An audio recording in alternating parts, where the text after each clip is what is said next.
Always. I don't know. I think late is actually on time for this I show. was about to say we had a good reason this week though. I'm just saying. I'm just saying.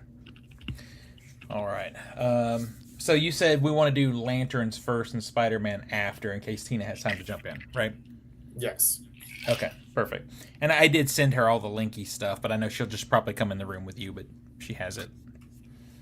Well, she'll All right. actually probably just go into her room, but either one Okay. works. All right. Well, she has it. All right. Let's do this thing. Ready? Yep. On this episode of the Culture Smash cast, Spider-Man finally has his brand new day. and Zach is so fucking excited. It's the Culture Smash cast, episode 699 for August the 19th, 2026. I'm Stephen Lackey, editor of the Culture Smash cast. Nico? Nicholas Qualls, contributor to Culture Smash Cast. Zach boy? Zach Martin, I'm here. I do stuff. And sometimes he does stuff. Sometimes we do stuff. Let's see. Join us every Wednesday night live on YouTube and Twitch, starting at around, I say very liberally, 7 o'clock CST. Follow us on your platform of choice and get engaged in the conversation, because we do read the comments as the show streams. Special thanks to Skinny Mixes for supporting the Culture Smash cast. Skinny Mixes are coffee, cocktail, and dessert syrups that are 0 sugar, 0 calorie, and 0 to 2 carbs. Head on over to skinnymixes.com and try some of their drink and dessert syrups, such as the white chocolate, salted dark chocolate, and white caramel. They also feature a variety of cocktail mixes and water infusions. Spice up your coffee or cocktail with less sugar, calories, and carbs. Use promo code CULTURESMASH for 15% discount on your order.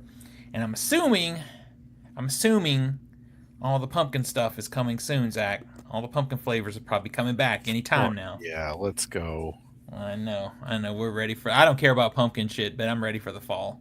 I actually like pumpkin in my coffee, so like. I know you do. Like, you do. Genuinely, I like it.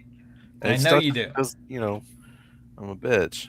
I mean, like you are a bitch, but not because of your pumpkin appreciation. Well, it's like some people are like, "Oh, I love hazelnut." It's like, I can't have pumpkin because all of a sudden that's taboo. But like, people get their hazelnut every day. It's fine. Right? It's seasonal, sir. It's seasonal. Ooh. Well, you should be getting it soon. I think Skinny Mixes will have their pumpkin syrups up soon, because I did see that Starbucks is about to start their PSLs. And every time they say PSL, I get it mixed up with, I think if you buy like seats for like football games here at the stadium or something, it's called a PSL or something like that. And I always get those two mixed up. Two things that I don't give a damn about: football and pumpkin spice lattes. But I mix them both up when I hear that abbreviation. The abbreviations have got to stop, to be honest. Zach is the one who's gone too far. You've gone too far. How have I gone too far? Something makes a Billy. That's not my fault. Oh, God, I hate it. I fucking hate a Billy. Yeah. A Billy. It makes me want to give you a punchy in the facey. A punchy? That's just a word. Punch. That's not an abbreviation. A Billy. I fucking hate it. Yeah, a Billy is a billion. Ugh. I hate it. Anyway, thank you, Zach, for explaining the abbreviation that we obviously did not know what it was. Exactly. Thank you. I'm here for you. Thank you for the mansplaining. So Nico, what did you do over the weekend? Stay sick. That is what this is what happens when you have a toddler in and out of daycare. Is you get the illnesses. So we pretty much just stayed in all weekend. We did introduce our kid to Ponyo over the weekend. Oh, cool. He had seen My Neighbor Totoro before. She wasn't quite as enthusiastic about Ponyo. Well, that's a valid reaction. Ponyo was just okay. So. Yeah, but she was okay. And then we watched Totoro again, and she was all on board for that. All right. Well, there you go. Well, this weekend was a big weekend for me and Zach. This was a tough weekend for us, man. A test. It was a test of our sanity, of our will to live. So this past weekend was the Nashville 48-hour film project, of which I have participated in for 15 years, and Zach has Ooh, participated in for like 12 years. 13. I, 13. I know you only missed like 2 or 3, It was something like 2. that. So Yeah. so 13. And this year we decided to do some stuff to really sort of stretch ourselves a little bit and challenge ourselves a little extra. And what do you think happened to go along with us deciding to challenge ourselves? Technical problems. well, Some of the worst technical problems we ever had.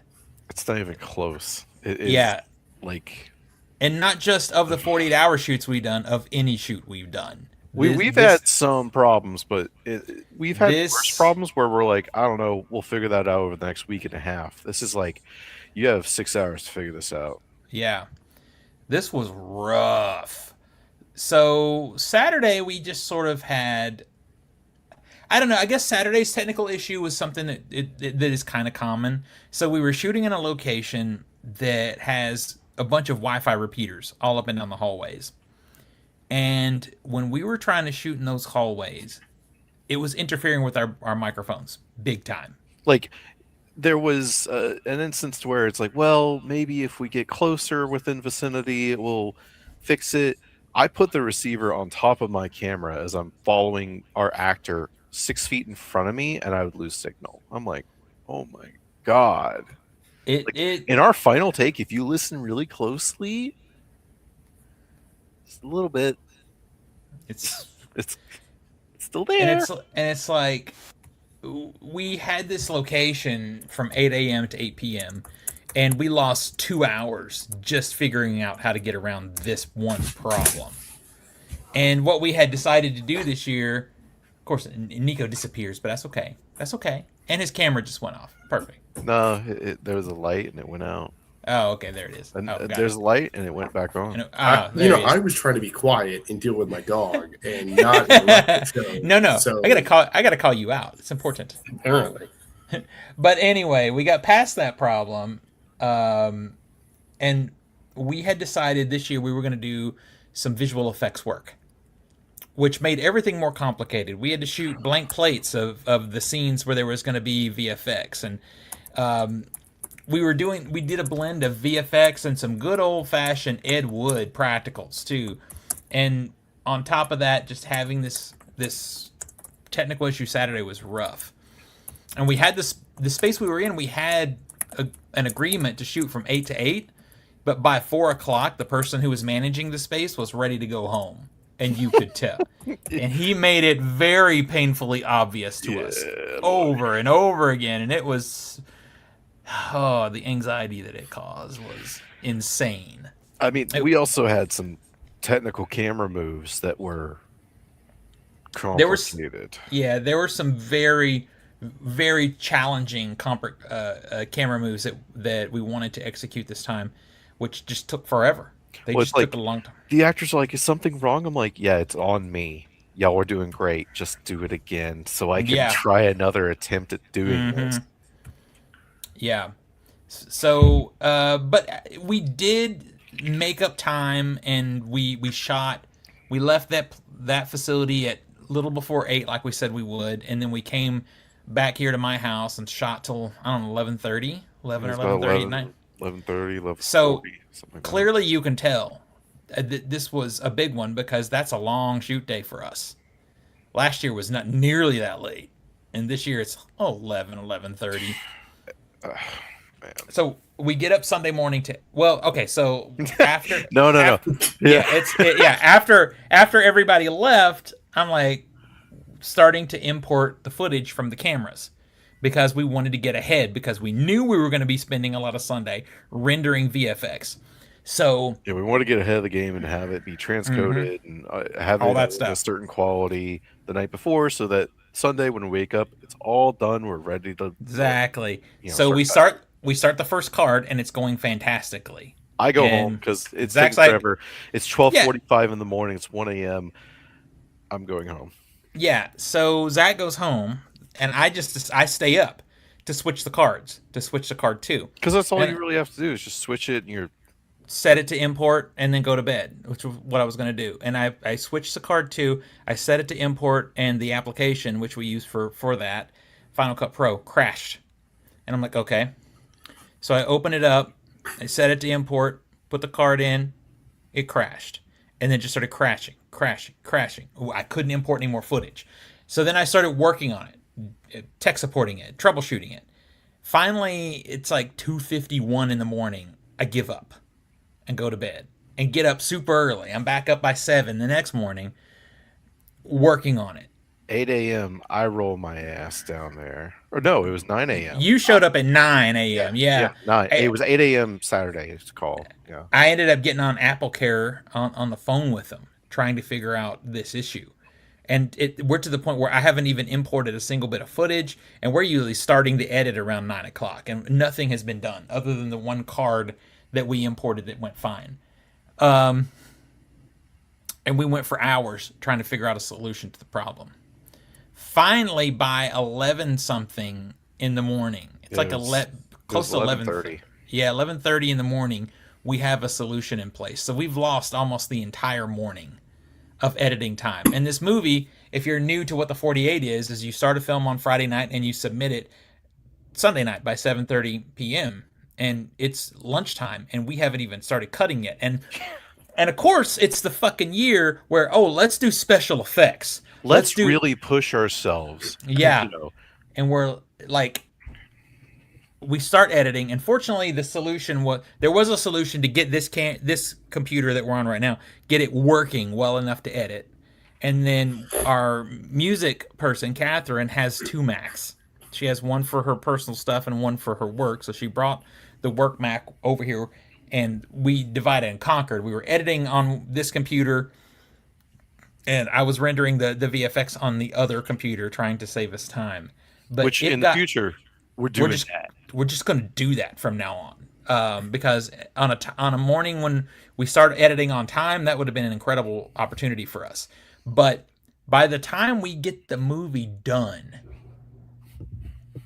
there are tears being shed because it looks like there's just no way we're making it. I was literally about to burst into tears. I'm not even exaggerating, and it wasn't tears of sadness. It wasn't tears of joy. It was literal tears of, if we don't do this right now, we are not turning it on time.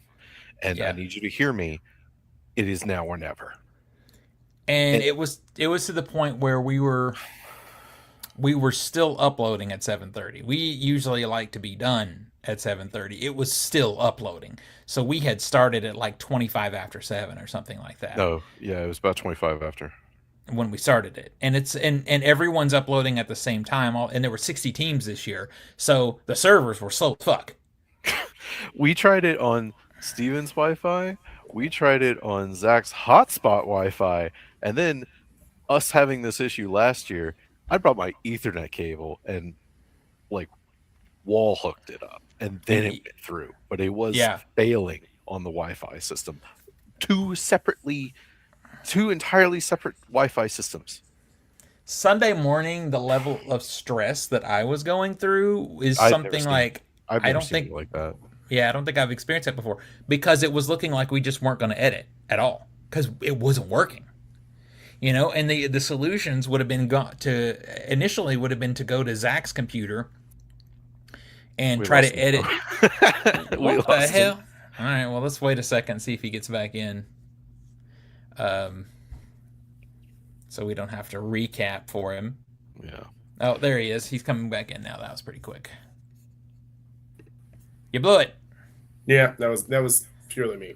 Oh, but where we were is the only option at one point that I could see that morning was to use Zach's computer, which is a Windows computer. It is a Windows computer, and it is a beefy ass computer. So it's a beefy computer, but we would not have had access to the tools that we were going to use, in particular for the CGI work, the special effects work. Yeah, that would have to be done on someone else's laptop or something else. But in terms of, if I want a basic cut and a basic edit of this film, I can run home, grab this, and we can start, and then we can figure out that footage later. it would have been a compromised version of the film to have done it that way. But that was what it was feeling like we were going to have to do. So we did turn it in.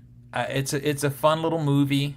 I've already started my director's cut because there were things that we couldn't do because we didn't have time. Yeah, And there was one really awesome scene that had to be cut because of the length of our movie. It was too long. We were right at 7 minutes, and it just had to be. So it's going back in for the director's cut. So, but cross your fingers, everybody. Say a prayer if that's what you do, because I'm going to Apple tomorrow to get the computer looked at, and I'm scared because when you go to Apple, it always Did you have a backup via Time Machine? No. Well, it looks like it's toast, bruh. Yeah, right. It's like whatever. It's over. I mean, the new volume. So the new volume fix we did fix it, but like I kind of like the old volume because it's got 800 gigabytes of shit on it. This is what's fascinating about that, though. The new volume. So what happened is Apple had us create a brand new volume that we could do a fresh install of Mac OS and all that stuff onto the computer, and that did fix it. But I noticed toward the end of the day, right at the end of the day, it crashed a few times. Today, it's back like it was. I can't do anything. Oh my god, really? On the new volume. Yeah, it's back like it was. So it just doesn't perform well under pressure. So, yeah. Oh my god. Yeah, it's don't tell me these things. Don't tell I literally today moved back to the old volume because it had all my stuff and settings and stuff because it's acting the same. So I feel like there's some kind of hardware issue, and I don't know if it's SSD that's in it or what it is, but yeah, something's up. So we're gonna find out tomorrow. But yeah, it was a really stressful shoot, but I'm ready to do it again next year. So that's what we did this weekend. We made a movie. I'm gonna need a few months, but I'll get there. And it's funny too because we were discussing this. Zach and Crystal and I were discussing this. We haven't seen a movie in a couple weeks, just because we've been busy getting ready for this shit. And it happens every year this way. Like every day last week was prep. I mean, I was at Steven's house every day except for Thursday night. Thursday, and you could have been here Thursday. I just let it slide because I'm like, let Zach have a night off. I'll do this shit myself. Well, I'm Monday, Tuesday, Wednesday. Yeah, like Friday, Saturday, Sunday. Yeah, Wednesday, Zach looked at me and said, I'm going to see your ass every day for a week. I'm like, yeah, probably so. I mean, so it's to the point now where we have like a triple shot of movies planned for the weekend because I have just not seen things. It's time to catch up. So that's what we've been doing. What did Tina do? Did she do anything other than be sick? Yeah, no, that was pretty much it. It was all sick all weekend long. Yeah, we made like a Costco trip just for supplies, but it was a struggle. And then when we got back, we were dead. It was miserable. I was scared because Catherine, our lead, one of our lead actors, and also the person responsible for music, was sick. She still worked, and I'm like, oh man. What was she sick with? I'm guessing it was just some kind of sinuses or allergies or something because none of us seem to be sick yet. Okay, thank God. Yeah. I'm like, oh no. It was to the point where we were testing people for screams, what kind of screams they had, and she's like, I can't do it. I can't do it right now. Oh, what genre did we pull, Steven? Oh, we pulled dark comedy. And this was really funny, is we went in hoping for either drama or dark comedy, and we pulled dark comedy. So we actually literally got exactly what we wanted. So yeah, it's a cool movie. You guys will see it pretty soon. Now it's time for the speed run into Halloween, which is what I'm excited for. We have the 12 Hours of Terror coming up. We have 2 12 Hours of Terrors coming up. Another cool thing that we did, Zach and I and Crystal are working on this documentary. Right now it's tentatively called Love Horror, and it's about how horror as a genre of film builds communities more than other genres. And in that discussion, we set up in our local art house theater in the Belcourt, and we're able to interview the programmers for their 12 Hours of Terror and talk about the horror fan base around it and the horror community around the Belcourt and all that stuff. So that was a really cool shoot. And of course, we had to do that the fucking week of 48 hours. So we shot that on Tuesday, and we're starting. Then immediately went to resetting everything for the weekend shoot. Okay, It's just to be fair though, it worked out in our favor because we had pulled together all the equipment and everything for the shoot, and then when it came time for 48, it's like, man, like everything's kind of here, except for the gimbal plate. what happened to that gimbal? No, the gimbal plate was there, sir. It was there. It was. It was. It was. I didn't find it until the end of the day, though. But we made it work.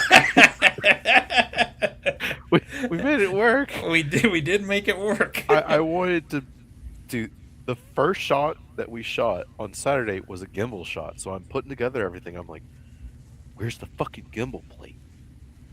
I put together all this equipment over days, and the first thing I pull out has shit missing. I was pissed. I was very heated. Yeah. I was pissed. We made it work. And So it looks great. But yeah. So while we were doing this, Spider-Man crossed $1 billion. it made a Billy. Yeah, made a bill. It made a Billy, you son of a bitch. So let's see what all we've got here in the box office, shall we? Number 10 is Vishwanth and Sons. It made 1.6 million. I guess it was opening weekend. I don't know anything about this movie. It's something. Vishwanth and Sons, I guess. There's a Netflix logo on it. Oh, all right. Moving on.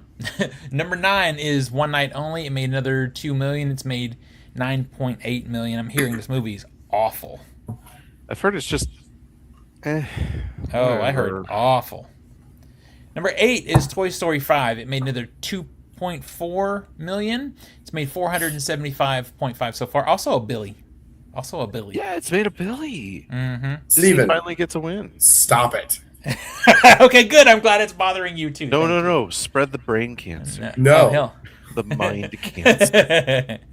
Opening new over the weekend was The Brink of War. It made 2.6 million for its opening. I don't know anything about this one. Angel Studios. I think it's an Angel Studios, Ronald Yeah. Reagan, Gorbachev meeting movie. Okay, gross. Number 8 is 6, The Musical Live. That one made $3 million. Then number 5 is Cat's Eye Wild Hearts. It made $3.9 million for its opening. I'm assuming anime? No, this appears to be like a concert movie. Oh. A celebration to the group's new era and the fans who made it possible. It features exclusive behind the scenes footage and fan videos. Okay, sure. All right, sure. Number 4 is Paw Patrol, the Dino movie. It made $20.2 million for its opening weekend. Current Number 3 plans are Tina is taking our kid to see Paw Patrol this weekend, so I was she'll be wondering able to about give you that. a review next week. Oh, great. Yeah, I was wondering about that. Number 3 is The End of Oak Street. I guess I'm seeing that Saturday. It opened with 21 million. Not a great opening, and I'm really wondering if that AI bullshit hurt it a little bit. I hope so.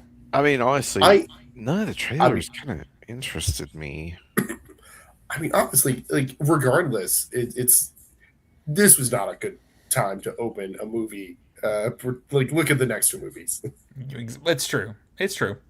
Number 2 is The Odyssey. It made another 23.6 million. It's made 505 million overall so far. Also a $1 billion movie, I think. Yeah, 1.3 billion. Shut up. I kill you. I mean, to be fair, I think it's now the highest grossing R-rated release. And I think it's Nolan's biggest movie, right? Yes. Well, I think so. I think so. maybe now. Yeah, that's what I mean. You can verify. Zach's gonna look it up. Number 1 is Spider-Man Brand New Day. It made another 70 million. It's made 786 million just domestic. So It was, I believe, the fastest $700 million domestic, and has since now become the fastest $800 million domestic as of like yesterday. it is the highest grossing Nolan film. That's what I thought. That's crazy for a 3-hour R-rated film. Well, I mean, it's crazy when you think about the previous one, which was Oppenheimer, right? Yeah. Is that his highest grossing? I thought the previous one No, was still one of the so very highest. it was Dark Knight Rises, Yeah. and now it's Just think, Odyssey. he could have made Dark Knight Rises 3 hours and R-rated. Actually, he couldn't have, because at the time the technology didn't invent it. It wasn't invented to have the platters be that big. They actually had to do it for Oppenheimer. So Yeah, but he wasn't shooting that whole movie in 70 though, or in IMAX. Yeah, I didn't say he could have made Dark Knight Rises all IMAX. I said he could have made it 3 hours and he Yeah, could have made it R-rated. exactly. he probably could have. I mean, not So 3 hours, but opening this weekend is Mutiny. It's sitting at 49% right now. Is it still free on Amazon? I gotta check because I didn't get to check this morning. Yeah. I've Somebody seen, messed the up. trailer. Like I felt like this movie came out months ago. Yeah, you'd think. So somebody messed up this morning and put Mutiny on Prime Video, like, for free. Complete, like, just it was up there, and then Just people like as a were, regular movie. yeah, and then people were like, "There's no way this is true," and then people in the thread would be like, "Holy shit, it's up there! Somebody made a big boo boo because like the whole movie's out there." Wild. That's wild. Yeah, it is See, not up right now. I wonder if they took it down, if that affected anyone midstream. It surely had to have stopped movies. Like people People watching were it. starting to review it though. People were like, "Well, I watched the whole thing, so it was long enough for entire people to watch it." crazy. Well, and maybe it was to the point where it loads into the buffers and stuff so far that they just still got to have it even after it was turned Maybe. off. Also opening is Teenage Sex and Death at Camp Miasma. That one's sitting at a solid 95% on Rotten Tomatoes right now. Now, I would be excited for this at that rating, but this director previously did I Saw the TV Glow, and I think people were just gushing over that one and glazing the director, and then I finally saw it, and I don't think it's that good. I mean, I think people get excited about the messaging, and I think the messaging was good and important, but the script took a back seat to the messaging and the aesthetic. The aesthetic was on point too, then sort of 90s vibes, but I didn't feel like the story was completely developed. I have such a weird relationship with I Saw the TV Glow. Like, I want to like it more than I do, Yeah. and I recognize it has a ton of problems, but for some reason it has just like stuck in my mind and haunted me in a weird way. Mm-hmm. Like in the best kind of way. It's like where I do think about it. Well, and I think that is the positive about it, and that's a combination of the aesthetic and I think some of the directing that's in it. The ending specifically really sticks with me. Yeah, so Like, that's how why. fucking horrifying it is. Yeah, and because of that, that's why I'm excited for Camp Miasma, because I feel like that was the director's first feature. So what are they doing next? And Camp Miasma has Gillian Anderson looking like she's completely insane, which is really cool because I've always liked Gillian Anderson, so I'm excited to see it. I'm going to see it this weekend. We'll see how it goes. And that is it for big releases. No one wants to put a movie out right now, and I think that Insidious. Insidious. I didn't get a Rotten Tomatoes percentage for the Insidious movie, 65% Rotten Tomatoes, and for that seems Insidious. about proper and on par for that franchise. Well, to be fair, I think it's actually higher than what it should be. Usually these are around 40%. So all right. the fact that it's I at think 60 is like, Insidious is probably enough counter programming, and people that are probably going to go see Insidious now are people that have already seen Spider-Man and Odyssey, Probably. or will not be people that will see Spider-Man and Odyssey. Well, and also people are just getting hyped for the Halloween season. Like you can see it everywhere. Spirit Halloween is opening up. Yep. Just everybody's getting excited. So I think that in and of itself is probably going to do pretty well for Insidious. Although I'm always a proponent of giving me that Halloween movie, that scary movie in September and October. Like I'd rather see it at the end of September through October. yeah, I fully agree. Having it in August is like, it's too early. But we got a lot of horror movies coming in October, so I guess I get that too. And something like bigger, like Insidious, would squeeze out some of the indie movies. So maybe it's better. Maybe it just works out better in the end. I don't know. I'm not the biggest fan of the Insidious franchise, so we'll see what my feelings are. How many have you seen? I've seen The first one? And what's the Yahtzee motherfucker one? You've seen the second one. That's Yahtzee motherfucker. Yeah, I've seen the second one, and then I saw Red Door, and I fucking hated Red Door. I hated that one too. I hated it so bad. That's all I've So seen. we're all on the same page. Exactly. It's terrible. Terrible. Like, I'm sorry, Insidious 1 is not good. Insidious 2 is worse, and then Red Door was like, what are we doing here? The worst, yeah. So I think there's another one. I don't give a shit though. The bar is so low right now, I could just step over it. So we'll see. We'll see. All right. Just so our audience at home knows, the reason we call it Yahtzee motherfucker is because in Insidious 2 there's a scene involving dice, and I swear to God, like they do it, and I hear Steven go, Yahtzee motherfucker, in the theater, and we lost our shit. It was the highlight of the film. We never talk in movies, but that should say something about how we're like, fuck it. We were really out of that. Yahtzee motherfucker. Killed me. It's just one of those moments. All right, so let's talk about Film Ball. I'm excited for these numbers. Not excited. Well, we have 2 Film Ball games, just to remind everybody. We play a fantasy Film Ball where different groups of people bid fantasy $100 on movies, trying to gauge on how well they're going to perform in the U.S. domestic box office. And if whoever wins gets a trophy at the end and bragging rights. So we do like our bragging rights. Yeah, if you want to join the Discord, so we can give you the info later. Discord game, we have at the bottom JR with $367 million, followed by Crystal at $856 million, Derek at $1 billion and $1,036 million, and just a little bit ahead is Steven with $1,055 million.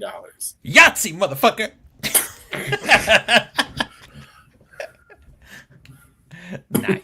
Nice. Things are a little bit different in our game, where Unfortunately, all of the hosts that pop in and out of here participate. Zach is at the bottom with $369 million. Oh yeah, I had 69 there.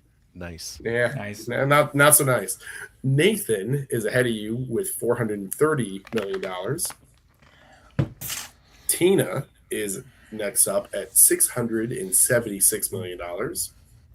Then we got Steven at $708 million.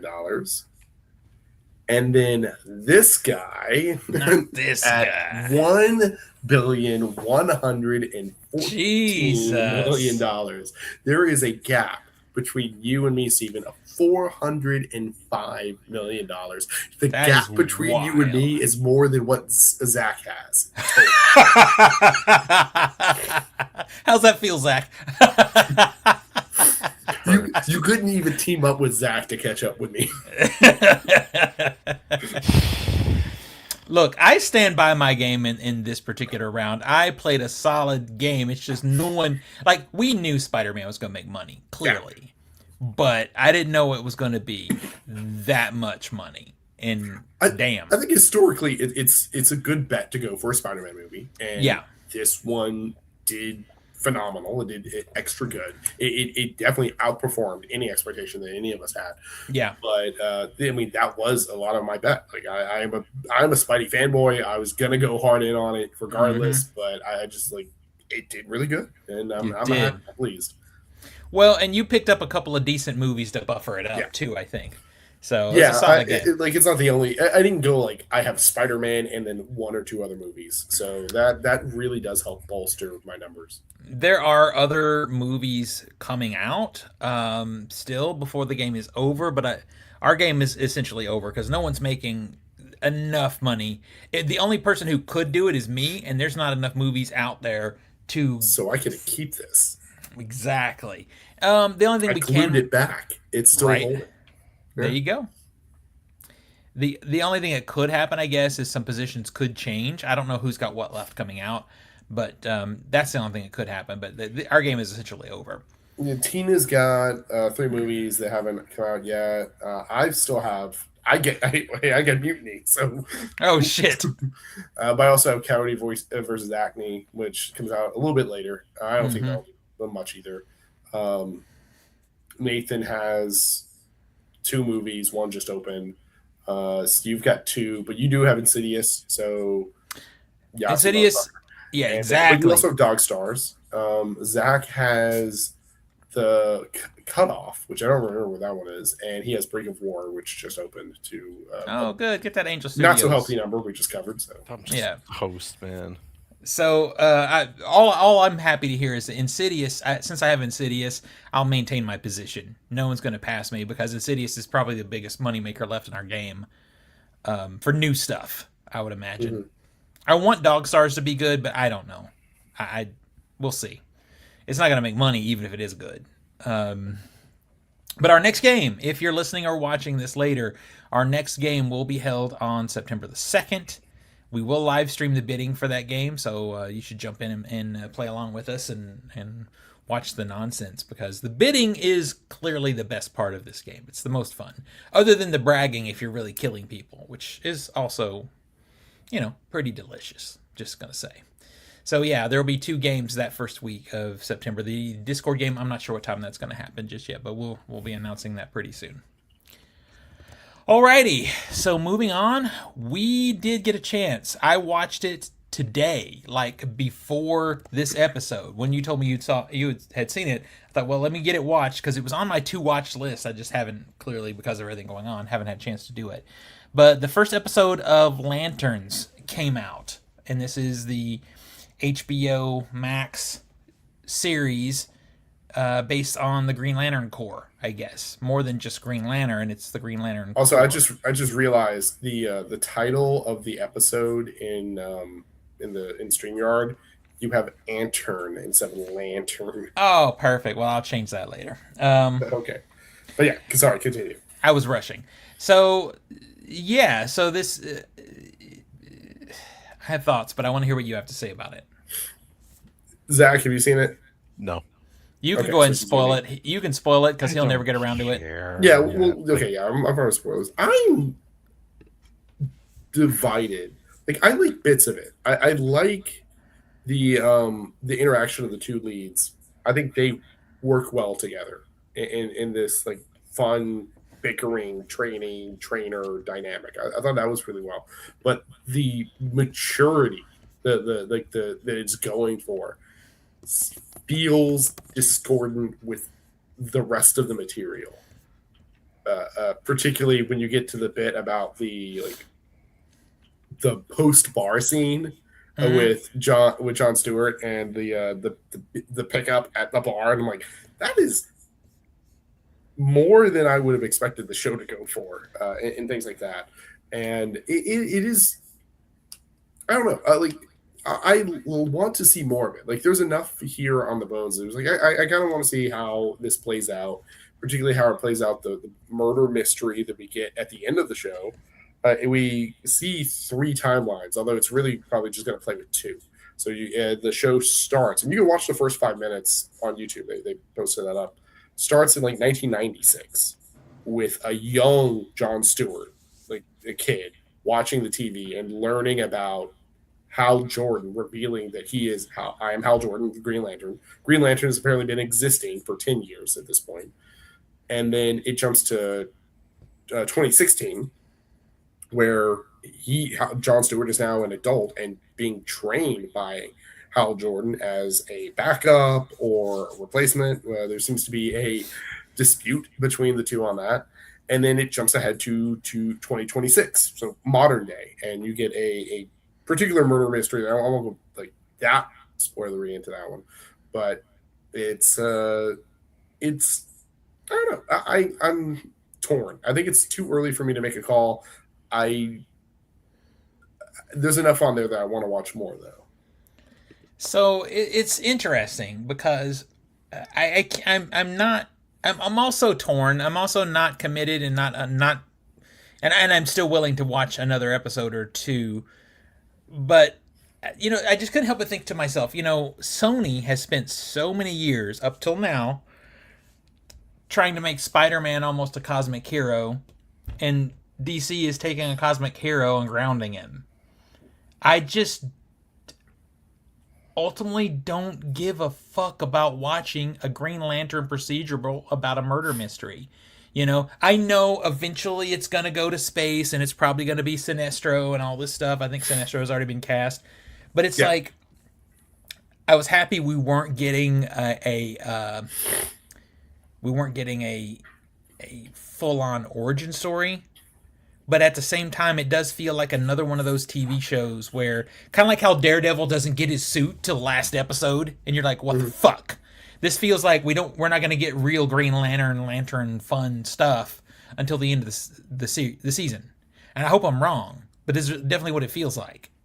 We do get to see some ring action. It's not very flashy, but it is very mundane. He lights a cigarette with the ring. You know, there's one that makes the bottle opener, and there's one moment, you know, with a dome and whatever, and that's pretty cool, and that's very, very much more Green Lantern. I was talking with Crystal about it, and she liked the episode. She likes sort of the world building and all that, but she also likes procedurals like Law and Order and you know, all those type of things. I don't really care for those, and that feels like where this could go, and I'm like. You know, I read a lot of Green Lantern comics growing up, and they weren't procedurals. I see the shorthand that's thrown around a lot is like it's True Detective with Green Lantern, and so it's going to be it's not as procedural in that it's episodic. It's not like a case every episode. It is going to be an ongoing mystery, which does work better for me. If it's a case every week, I will lose interest. And the mystery in 2016 is probably going to tie into the mystery that's happening in 2026. Yeah. We get more of the 2016 time. And there's going to have more Lantern lore in it as the show goes on. And from what we've seen in the coming, HBO likes to do the, like, after the first episode, it's like, and for the rest of the season, here's a trailer. So, I mean, I think there's enough, but it is weird. The one comparison of the show I saw that I think feels accurate is this is an R-rated Men in Black show. It definitely feels very Men in Black. I got that vibe too. Yeah. And it's like, well, that's not quite what Green Lantern is, because Green Lantern is not just an Earth person protecting us from aliens. He is an Earth person in space protecting everyone from aliens. Like, there should be more super heroics, and you're not going to get it. Now, we are supposedly also going to find out, like, the show goes into very much of Hal Jordan is the Green Lantern. There's one Green Lantern. There's only one human Green Lantern. Everyone who's seen Superman knows there is Nathan Fillion's Guy Gardner Green Lantern. That exists somewhere between the 2016 and the 2026. So we don't have an answer for that. But Nathan Fillion's going to be in the show later. So we know the show addresses how there is a third Green Lantern or second, however they end up dividing it up.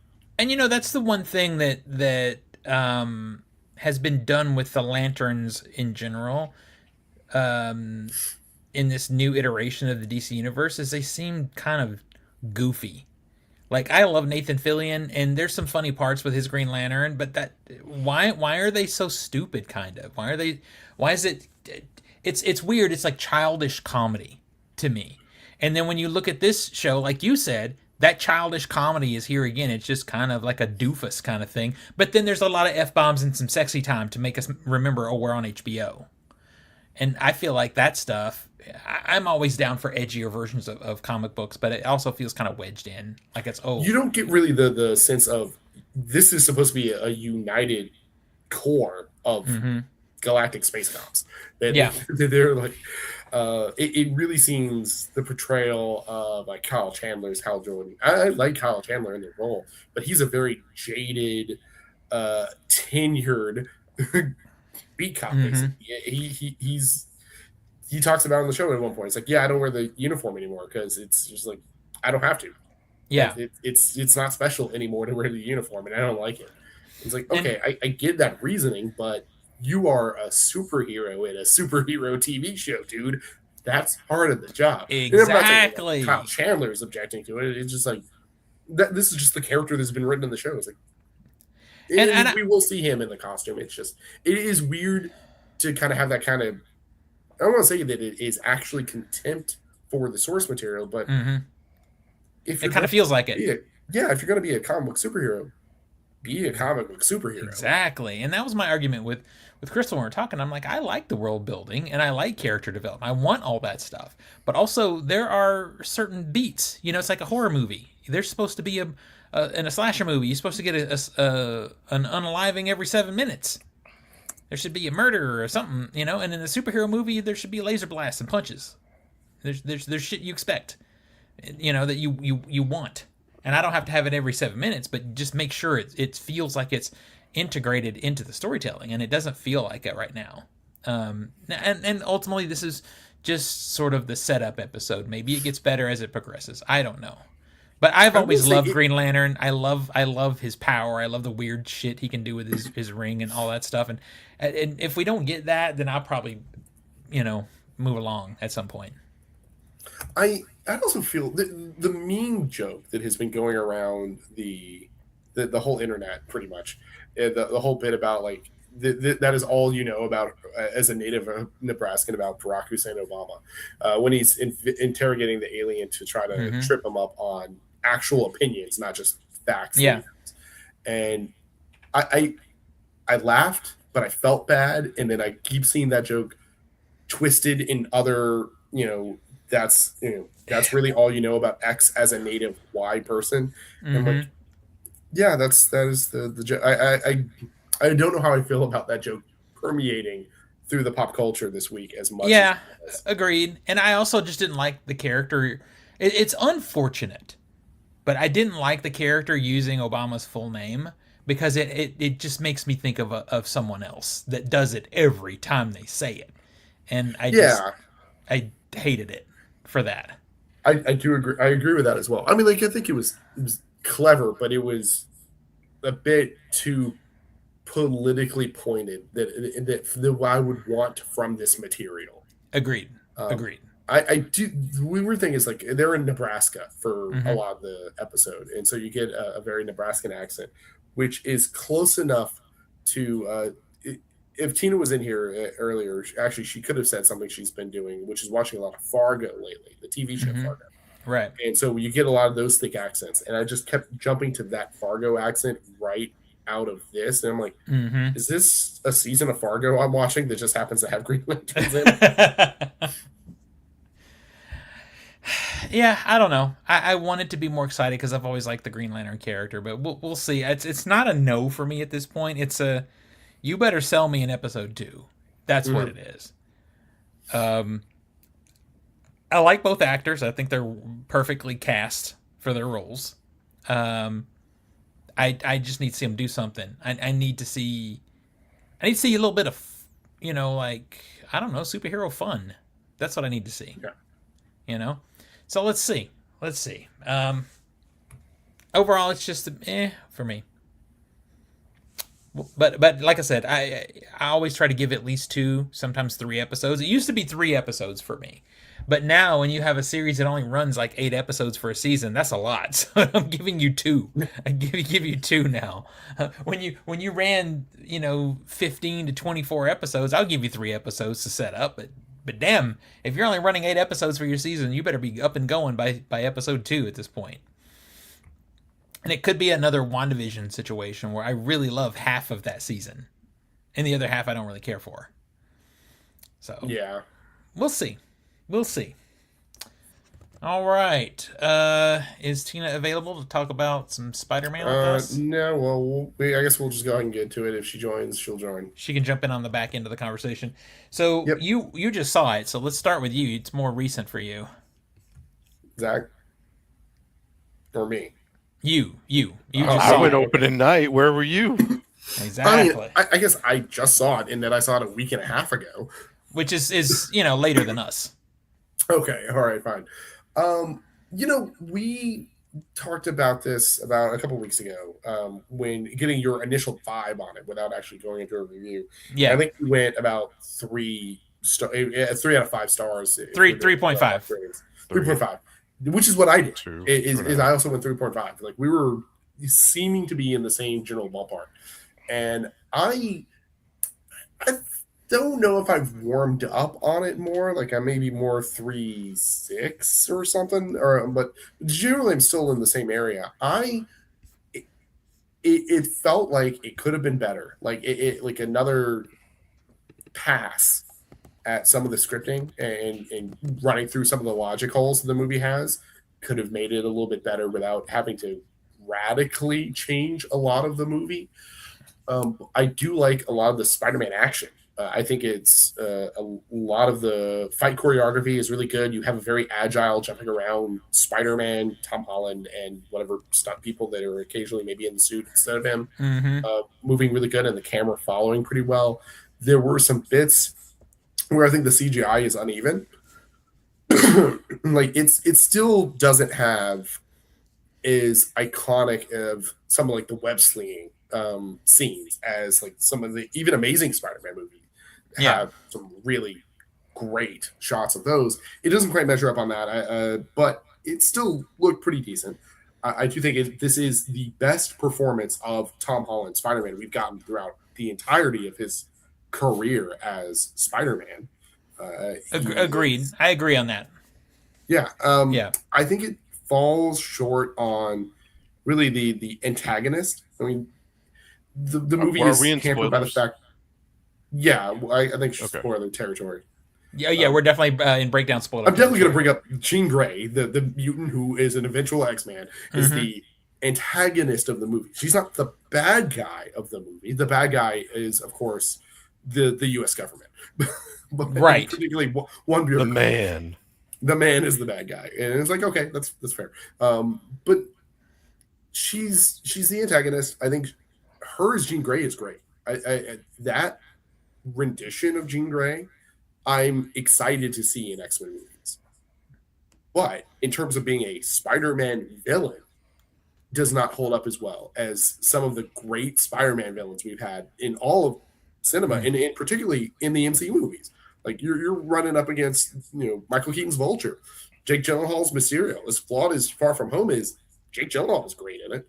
And in the I last hated movie that movie. yeah, but he was still good in it. And the last movie had like all the great villains. You had freaking Willem Dafoe again as Green Goblin, putting in a fantastic performance. Yes, Well, and Willem this- Dafoe showing up since 2002. And this is Yeah, why Till you're He was good at it.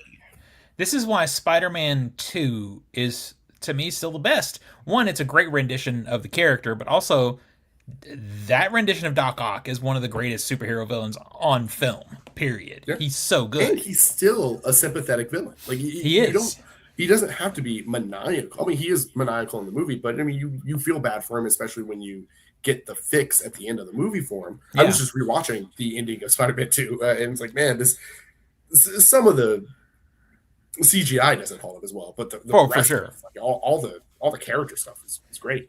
Mhm. And Jean Grey's good in it, but when you get to the turn of who the actual bad guy is, and it is a government bureaucrat, starring the guy from Severance, he's flat and is no Mhm. real interesting motivation or real interesting performance either. I was sitting in the theater. The frame. I'm talking the frame he steps onto screen. I'm like, he's the bad guy. Yeah. I'm like, the I've seen too moment many is like, movies. oh yeah, we reformed the hand. They were just bad teenagers, and they just need some like a guide or something. Like, oh, this is. I know how this is gonna go. This is just dumb. Yeah. I think some of the other I do think that I will have to take a call. It's a work thing, so I'll let you guys talk for a bit. Well, now that that's over, we can get to the real opinion of the story here. As I said before, the writers are the villains of this film. Yeah. And there's a lot of things that happen in this movie, like they have to happen, otherwise the movie would be over. And if you have that in your film, please go back to the page and write it better. Yeah. And it's minor annoying stuff, but it really does pile on. Like Peter has no security software whatsoever for his pad at all. There's no But- security. But he does, in fact, have a crap ton of gear of More than gear he and should. tech and money, and which I'm assuming Stark left him, but nobody knows who Peter Parker is. Yeah. It's things like that to where a single line could fix this if you just said it or showed it visually. It's a visual medium. You could always show it. And I feel like they are scared to fully go original Spider-Man type of storytelling because the gadgets and the technology are such riding crutches. They really help push things forward. Yes. It's like he has this incredible AI and computers and 3D printers, and it's like I get it. He's supposed to be able to make all this shit, which is cool, but like you need to show how he learned how to do this, or like how he's capable of doing this in his environment. Considering his resources. Apparently he's barely making payments and stuff, but he's got all this fucking money over here. If he had a security software installed on his place or anything, the movie would be over, because as soon as that went off, Jean Grey would be caught.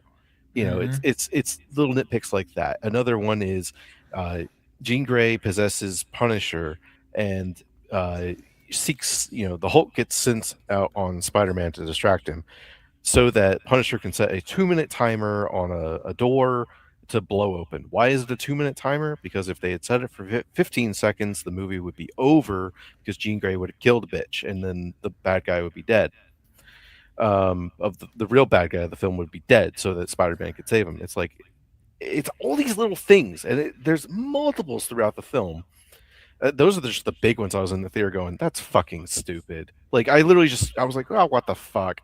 It's writing stuff like that really took me out. I mean, I don't think that the 2-minute thing. I don't find that to be that big of a deal. If they showed a big explosion, I guess the problem is the explosion that goes off is like, it's this a few sparks and a puff of smoke.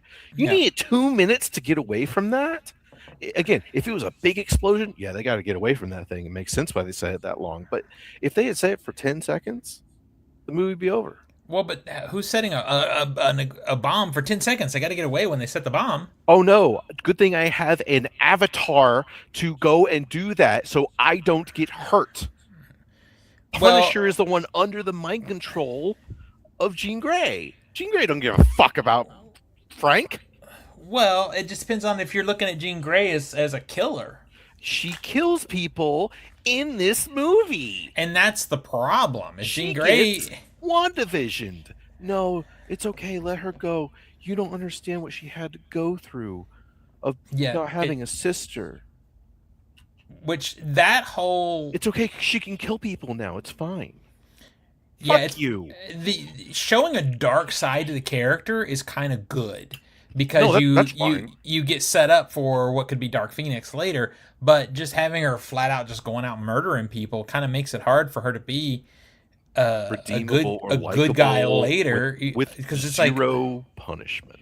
Remember all the people and that's the thing with Scarlet Witch now, and that's why I'm kind of glad she's staying gone, because it would be very problematic to redeem her, because she went so far. Yeah. I mean, don't forget, Scarlet Witch caused people to be stuck in a loop and be like, I'm crying, I'm doing the same thing. Yeah, literally tortured people. Froze them in place. God knows what they were doing, like potentially killing people. They didn't show it because they were too afraid to, but like if somebody was about to die in the hospital or some shit, like they fucking died, man. I mean, the freezing people thing, honestly, that one doesn't bother me that much, because it's a big crime considering how big it was getting. But I mean, it's less than murder, though. And also it's a trope of the type of storytelling, because we've seen that other places. We've seen other comic book movies do the same thing where they just freeze everybody. We've seen it a bunch of times. Sure. I think that one is not that big of a deal, but when you flat out like kill people, that's a whole different thing. Oh yeah, which she did. The other thing for me, and I think I told you about this too, that was just a big complaint for me, is why is the Punisher here? You could take him out of the movie, and it doesn't change the movie. No, you understand, he has to get shot. He has to... Which could have been done by anybody. The Hand is a bunch of super well-trained ninjas. Any one of them could have fucking knocked that shot out and done it, and it would have been fine. In fact, it might have been cool for it like to be a nobody to have pulled it off. But the Punisher's got to be here because Marvel's got to remind us about all their other characters because they don't have the balls to let Spider-Man have a Spider-Man movie. I think The Hulk is unnecessary. I think the answer you actually want as to why is he here is because this is a Sony film utilizing the Marvel property. So a part of the contractual agreement is you must have a certain amount of characters. And But again, I the don't know that villains- that's true. I've heard that also, though. But- Maybe it is true. I don't know. Let's play pretend and say that is true. Well, the villains showed up and they're the writers. And they don't know how to integrate these characters in a purposeful manner. I mean, Like Hulk shows up as a distraction and then leaves the fucking celluloid. I feel like Hulk is in there only to set up some little character beats that'll be used in other movies later. The little device he has for controlling himself now and all that stuff. That's all new shit. So Yeah. I feel like that's going to be integral to Marvel stories. But we see it here, so we could all be ready for it. Which I'm so tired of watching a movie and then having a trailer show up for another movie in my movie. And Marvel is the worst at it, but oh my god, I'm so sick and tired of it, man. Like, and again, I'm not like, oh fuck this movie. I'm just like, you could have had something, but and they don't even do this in the comics. I mean, sure, there were comic crossovers, but there were plenty of Spider-Man comics. It was just Spider-Man versus a fucking villain, and that was the film. You didn't have to have Captain America show up randomly, or Iron Man show up randomly, or the Hulk show up randomly. You didn't need all this. But now, because of marketing and possibly contracts, I don't know if that's a real thing. I would actually be more okay if like they showed up at the end. Yeah, that'd be fine. Because they'd be like, what the fuck is going on? What's happening? We're here now. Yeah. That makes sense. Who showed up at the end? Like if other Marvel characters showed up after the cataclysm of like everyone freezing and shit, because they went, whoa, some shit's going down in New York, let's show up. Because everyone's always Nico, like, where's the fucking Avengers? Did you miss this, Nico? That one of my biggest complaints is the Punisher could just completely be removed from the film and it doesn't change anything. He's not needed. He doesn't need to be there at all. So there's that one moment where he shoots the shot. Anybody from the Hand could have done that. Well, they need a hideout. Okay, well, just anywhere in New York. It could be in the middle of a subway. Here's the thing. I genuinely agree. I think the problem I have with I don't even want to say problem. I don't like Punisher in this movie. I like John Barenthal in this movie, if that makes sense. Like, John Barenthal and Tom Holland are really good together. Like, their banter back and forth, it is fun. Well, but this is the reality of the two of them is, and you can tell in their characters, they've known each other for a lot of years. And outside of Marvel, other than just Marvel movies, they've done other movies together.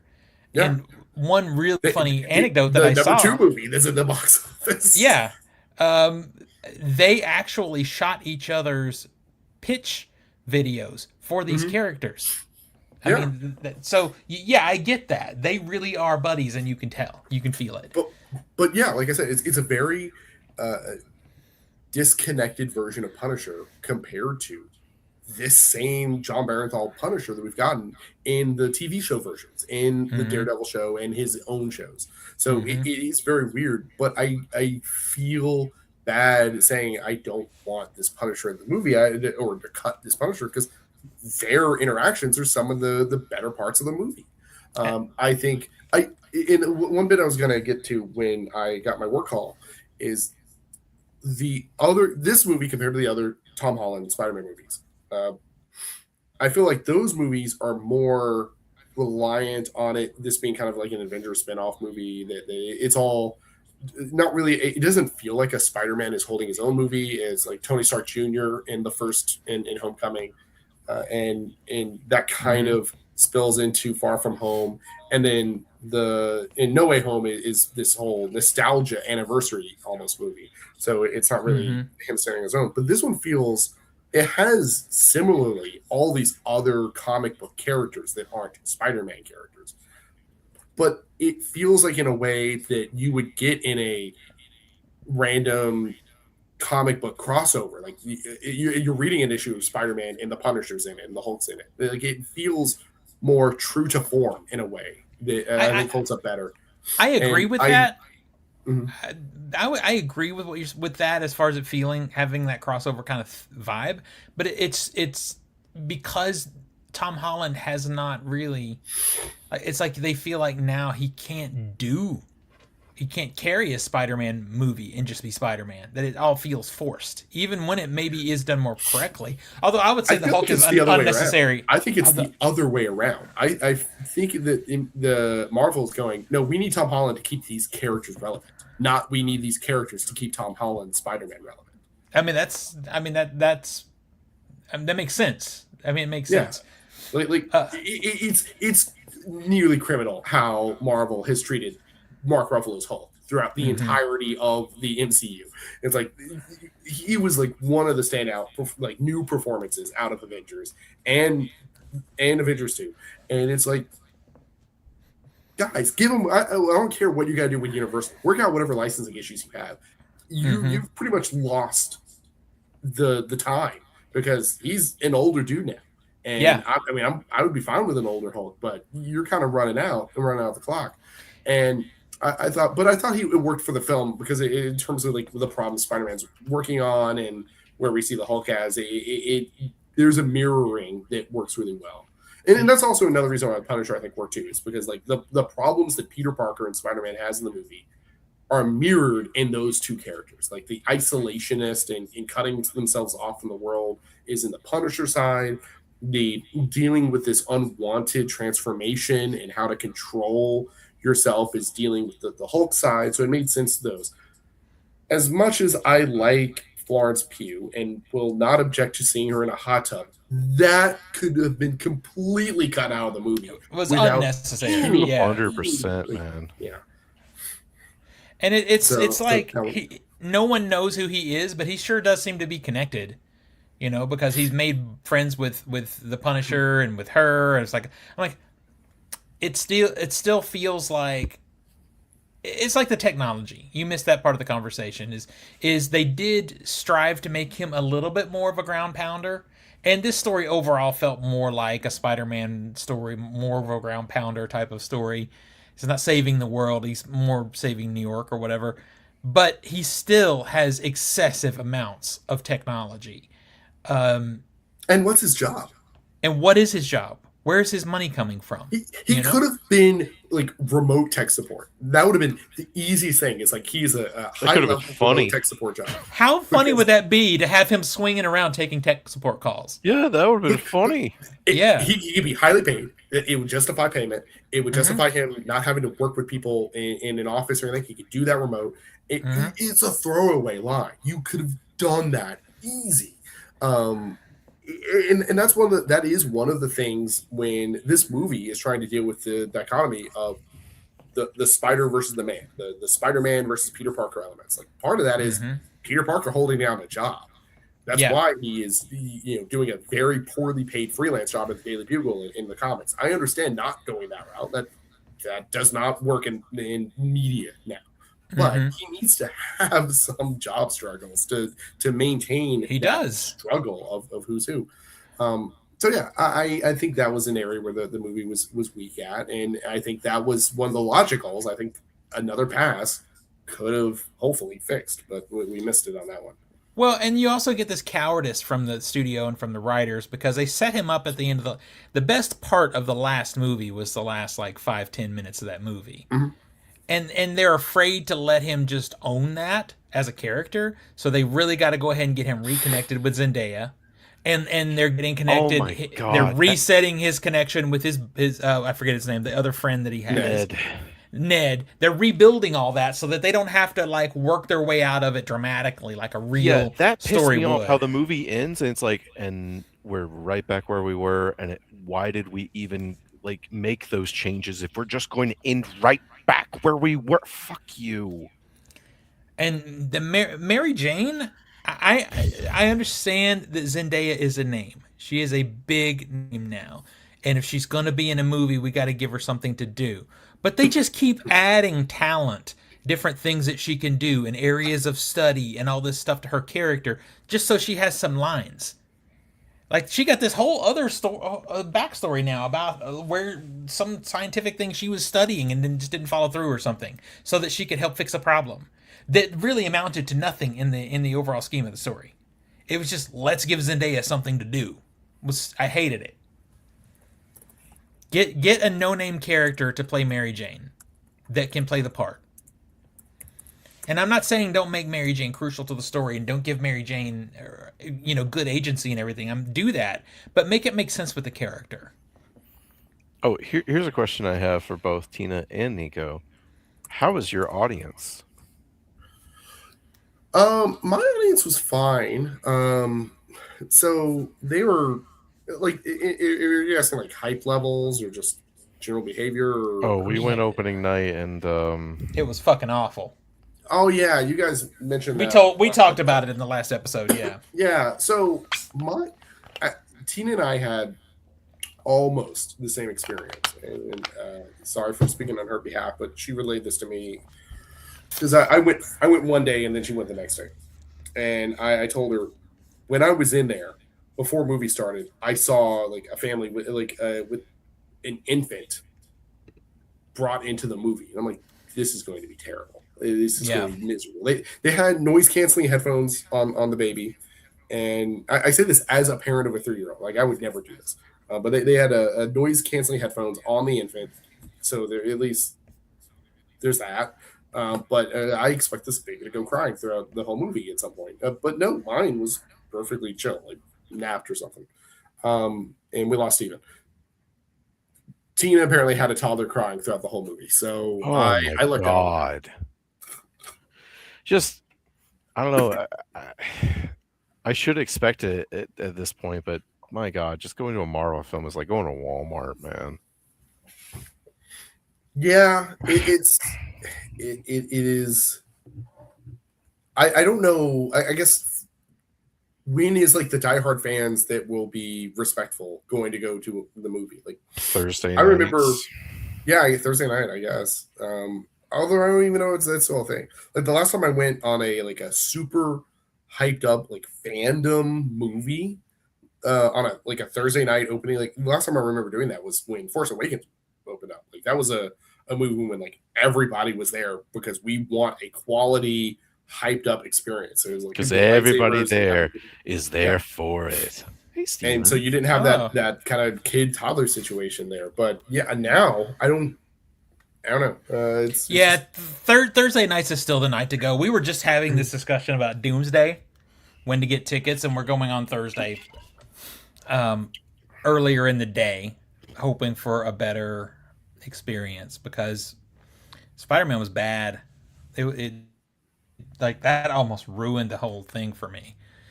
I need to see the movie again, to be honest, to have a realistic final decision on it. Will I like it better? Will the emotional moments hit better if the crowd is better? I don't know. I need to see it again. I say that because, when it's revealed, it's like, oh, Mary Jane is actually possessed by what's-her-face, which how the fuck did that happen? But whatever. Let's talk about that for a minute. This is some really shitty Marvel or Sony or both editing. But that moment when it's revealed who Sadie Sink is, that very moment, the pause that's there. Why is that pause there? The pause is there because we put it in there so the audience can clap and go, oh, I know who that is, and soy jack and point, and like it's very noticeable. Yeah, it's so very noticeable. Mm-hmm. Yeah, it's clearly in there for that, and it's just poor editing. I hated it. So let's talk about Sadie Sink's character. I think like you said, Nico, I like her in the role. I think she's a great pick. But her dialogue in this movie is real bad. Again. Yeah. It's really bad. Like, she's trying with whatever she's given. It's just she's not given very much. Yeah. And if Zach and I were talking about this while you were on your phone call. She's a murderer now. That's going to be very hard to redeem her later. How do we redeem her and make her a hero of the X-Men? I will not forget that she is a flat-out murderer. I was trying to remember back on this, the actual body count, because I know like there's the one person that gets hit by the car. Mm-hmm. Like, that's if they're not dead, they're seriously they're fucking dead. Yeah, yeah. And I'm like, what were there other like actual body counts, or is that the one? But that's still, the one. That's the one confirmed. But I mean, when you freeze that big of all right, so scale, we had this argument before or discussion before. I just am not locked in on the whole freezing thing. That's just comic book shit. I mean, we've seen that in Batman movies. We've seen that in other superhero movies. They talked about how many people are going to die, and it's usually a race against time. I just don't find that part to be that big of a deal. I know that one person got killed, and that's enough. I mean, how many people did Wanda kill before in WandaVision? None. No, but she but how many people did she kill at Doctor Strange? Oh yeah. But what I'm saying is that we had that problem at the end of WandaVision where it's like you didn't kill anyone, but you tortured them for like weeks. Yeah. So I still had that problem. It was weeks or months or whatever. This person killed someone and was assaulting and doing all these fucking crimes, but no, please have sympathy. You don't understand. Their sister got like kidnapped and was tortured and killed, but like that was her. Mm-hmm. VMAX. It's like Vent Max. Yeah, whatever. Fuck you. Also, that leads into the whole multiple endings. The first ending of this movie, the real ending for this movie, was when she's laying on that gurney. And she says the movie should have just been cut to black. The name. I'm like, that's the cliffhanger ending. But then we have like 30 more minutes to go with 2 or 3 more places that the movie should have stopped. It really did have like 4 endings. You could just cut to black and the movie would be fine. I do need to come back on some positives, though, because I did give it a 3.5, and I stand by it. Because, like you said, Nico, I agree with you. I think I take it even a step further. I think this movie is the best overall cinematography of all of the Holland movies. Mm-hmm. I think it looks the best. I think the action is shot the best. I think some of the CGI is quite good, and some of it is quite bad. It's inconsistent, but some of it was never to a certain level of like Doctor Strange 2 or so there was even some shit in Fantastic Four. I'm like, that is fucking unacceptable. Yeah. I would say every piece of CG was acceptable. There was never a point where I was like, oh my God, level bad. But I'll also agree with what you said, where I do not, because so much of it is often CGI, and I know it was in the original Spider-Man movies also, but there was something about sort of that feeling of height. When Spider-Man was swinging, especially in Spider-Man 1 and 2, you felt like you're on a roller coaster with him almost. And I don't really feel that as much, and I wonder if it's because in those movies they dropped a helicopter or dropped a camera on a helicopter and actually flew around the city and got real footage. I don't know if that's part of it or what it is, but they've never been able to reach that same level of reality in the swinging parts of it. I also wonder if it's they just feel they don't have to do. I feel like, in particularly the Raimi films, and then probably also a little bit again in the Garfield films, that was something that they had to nail. Like that was an important part, is to show we are doing a live action Spider-Man and we are going to make it look like it's a live action Spider-Man. And that requires nailing web slinging down. We have to make it look good. Whereas I don't think it's as much of a requirement, because they can make it look passable enough. It works in the world, but we don't have to make it breathtaking like it was in those movies. That was, and I miss that. I do too. I miss it as well. But yeah, I think most of the CGI work was passable. And I do think it's one of the best shots because the other movies, as much as like the other Holland movies have stuff that I like in them, which is mostly the bad guys, they are kind of just generically shot. They don't look as interesting as this one does, and this one looks like you get a kind of gloomy, overcast New York City, despite being in, I think it's in Scotland or somewhere. It's somewhere in the Great Britain Isles. It's not in Atlanta, I can tell you that. And that gets to a point somebody made, and this is absolutely true, is that they did a pretty good job of making it feel like a New York story. Like it felt like it was New York, even though it wasn't. Except if you pay attention to the extras. New York is a fairly diverse city, but most of the extras in this movie are just white. They just are. I did not. That would be. I would need a second pass to yeah, that would be something I'd watch on a second viewing. I didn't catch it either, but I know some people who are, people of color that clearly would be something they would be paying more attention to, and it makes perfect sense. Yeah, that does, because they had really people of color like in front of camera, but exactly, you're right in terms of like I wasn't looking at the extras as much on that. Yeah, same. I was gonna say I'm always afraid to look at the extras now because I'm afraid I'm gonna notice that they're AI. I don't like New York having this level of hero worship on Spider-Man. I like New Yorkers respecting Spider-Man, but not putting him on a pedestal. And he should not be working with the police. Yeah, no. I kind of gonna go on that. He should not be, making his own flock surveillance state situation there. That I agree with, but I don't like the in terms of like everyone loving Spider-Man nearly to the degree. I think it needs to be toned down a bit. I love the scenes in Spider-Man 1 where like all the New Yorkers are on the bridge throwing crap at the Green Goblins. Like, you mess with one of us, you mess with all of us. Like that's a good scene. The train scene in Spider-Man 2, the crane scene in Amazing Spider-Man 1 where all the construction workers are lining up cranes to give Spider-Man a straight shot because they're helping Spider-Man.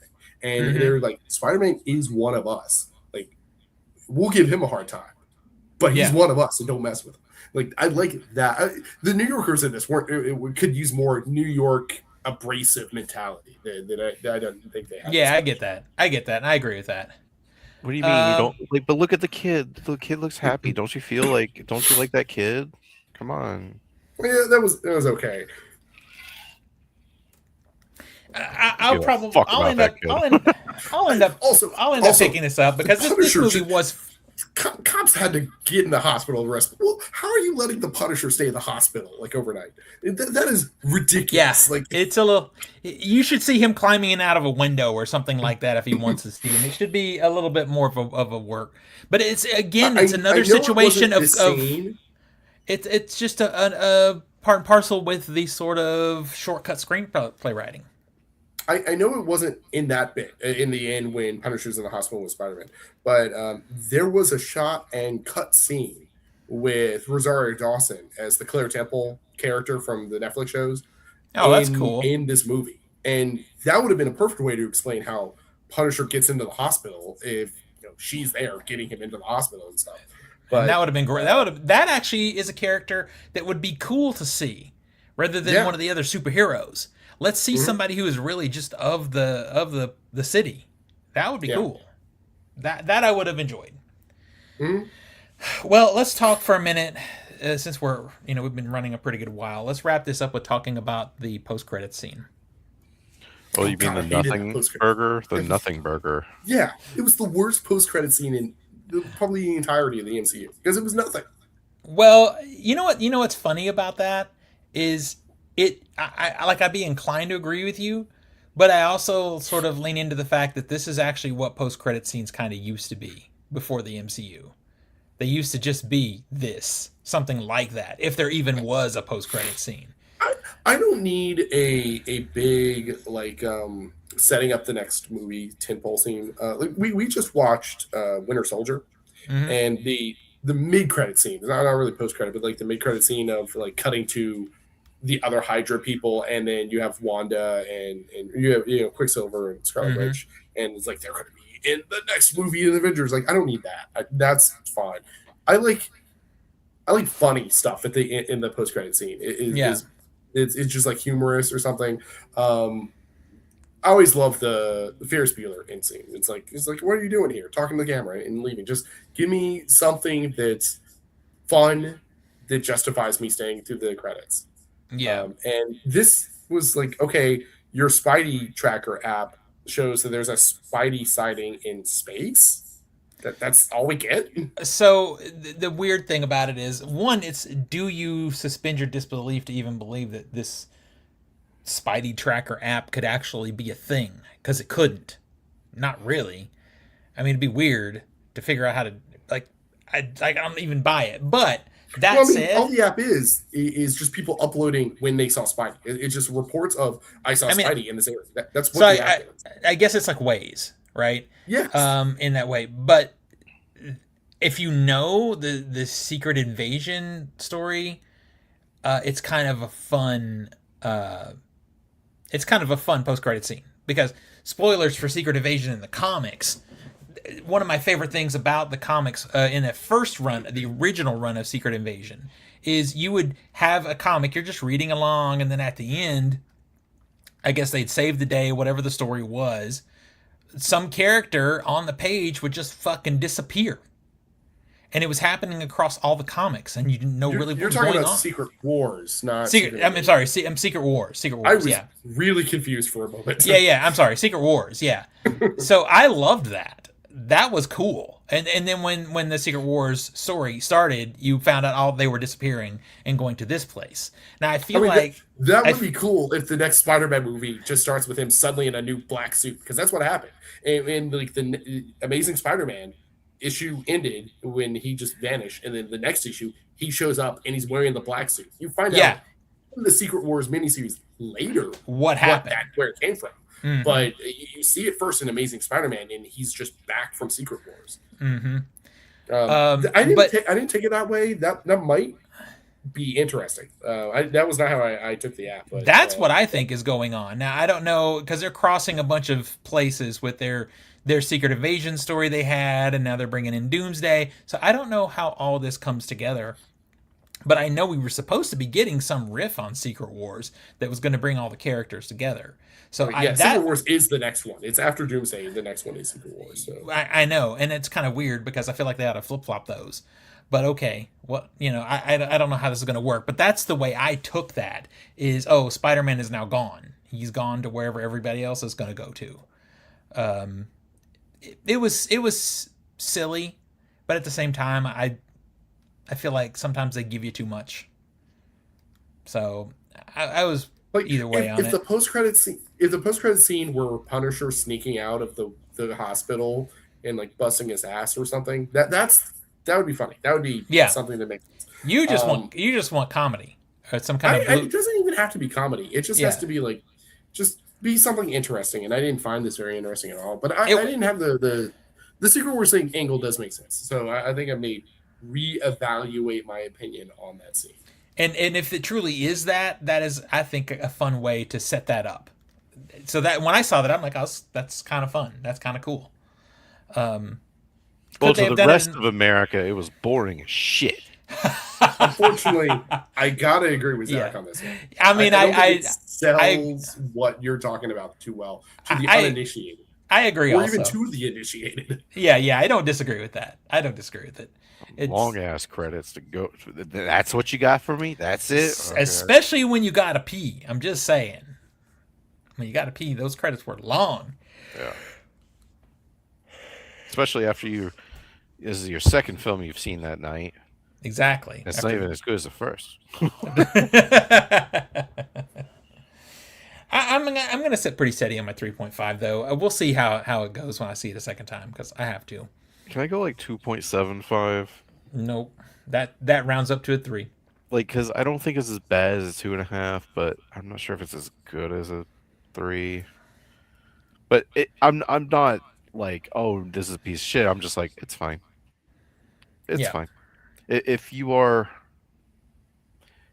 easily pleased by the movies, you're going to have a great Spider-Man. It's got a lot of stuff I want out of a Spider-Man movie. I think it's weak in areas where it should have been better, but it's not. If you want a Spider-Man movie, it's there. There are better ones. definitely. Yeah. Like Uh, literally last night, I was watching Beyond Into the Spider-Verse. yeah. Just locked in watching it. 2.5 hours just went by like that. I don't Yeah. have that anymore with these. I don't have that with any of these Marvel films because they're written Yeah. so just and paced so poorly. Mm-hmm. It's true. Yeah. I gotta lean more to Nico's way with it. There are definitely major problems with this story, but there's a lot of really good here too. So I had a good time. I'll end up picking it up. I'll own this one. I don't own them all, but I'll own this one. I don't think. Oh wait, I own Guardians because of that Steelbook. Just because of the Steelbook. steelbook. Just because of Steelbook. There you go. Yeah, you wish you could have that, don't you? I'll end up with it one of these days. You'll get One of tired these of days. You Yeah. know what? Oh fuck you, because you're right. But like, it. I'll be like, what do you guys trade? Fuck you, because Zach spent my money already. He spent my money today. Was it today or was it yesterday? I can't remember. There's Yesterday. yesterday. This limited edition fucking Texas Chainsaw Massacre vinyl. Yeah, so Waxwork Records put out the vinyl of Texas Chainsaw Massacre, and it went out of print. Like they're like, "Yep, maybe one day we'll do another round." Well, yesterday was Texas Chainsaw Day, which is August 18th, and they're like, for 24 hours only, you can pre-order. We're doing a picture disc. We've confirmed the quality is good. 24 hours only, which basically means you're buying it now or not. Yeah. So we'll ship it in 2 months. And it was just Jesus. this. It was just this moment of just like, God damn it! I want to spend $40, but there, like, Right? So Yeah. then he had to push it on me, so I would also spend the $40. because I which knew did. it's like, this Gotta is have one. it. It's like, this is one. It's like, no, I want this on vinyl. You put this record on Halloween night. That's what you do. This shit's scary. Mm-hmm. Or if you're driving, in the woods at 1 a.m. in the middle of nowhere, Tennessee that. or Alabama. I did that to Zach. So I did that to KJ, but it was like somewhere in Hermitage, which is 20 minutes from where I live. And she told me, she's like, "Can we please change the music? This is too scary." Like, it was genuinely freaking her out, which means it's good shit. That's right. That's what you want. Well, let's bring this thing to an end. I know Zach's got dinner to eat. And a bathroom to go use. Yeah. All right. Nico, where do we find you on the internet, sir? You can find me on, everything I do is at nicholasqualls.com. If you want to see some more thoughts about Spider-Man, I put my Letterboxd review, which is, again, 3.5 stars out of 5. Check out Letterboxd, Nicholas Squalls, all linked at nicholasqualls.com. Second boy. You can find me on Instagram, Matrix91. You can find me on Steam and Discord as the Dangerous. Why are you muting all of a sudden? Why are you muffled? What do you mean? You got muffly. Hello? There you are. Okay, that was weird. I didn't change anything. It's still cutting out, but go ahead. Anyway, am I cutting out, Nico? No, you're sounding fine to me. Okay, Oh, well, it's all right. it's on. Oh, Steam. now you sound good. Now you sound good. Go ahead. You were a little muffled, but I heard you fine. So All right. Well, All right. you can find me on Instagram. I'm Master of the Matrix 91. You can find me on Steam and Discord as a Dangerous Mute Lunatic, and on Letterboxd, Master Z91. Find me mostly on TikTok at The.Film.Doc. Also on YouTube, same name. I'm still OTS Movies on Letterboxd, and I do have the Film Doc over on Instagram, which is mostly just reposts of my TikToks. So that is where you find me. So I guess until next week, we'll see you guys later. bye, everybody.